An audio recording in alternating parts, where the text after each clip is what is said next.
iertați-mă pentru că mi s-a stins telefonul și n-aveam ce să fac, așa că voia să șterg videoclipul. Adică nici măcar nu am putut să filmez. Și da, unde mi drop-ul acum, așa e întrebarea mea.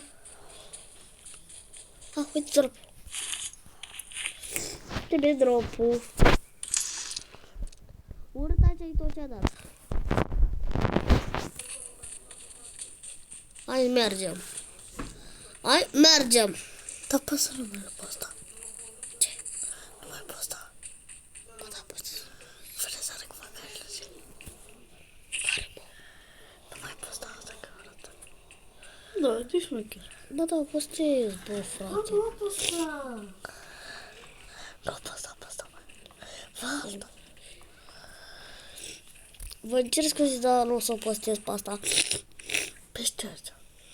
Nu. De ce? Nu vreau. Șterge. Nu, mă, nu.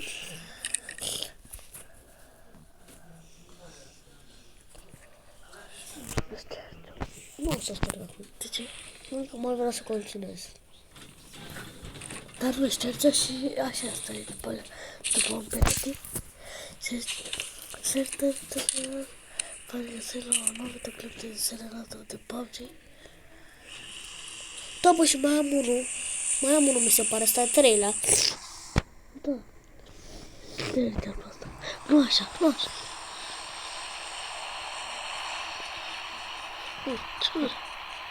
De ce nu leagă ca pe eu? Vezi unde săgeata aia, apasă pe săgeata. Nu mai contează, nu mai trebuie să apeși pe săgeată. Așa? Și eu aici. A, dar nu merge. Șterge.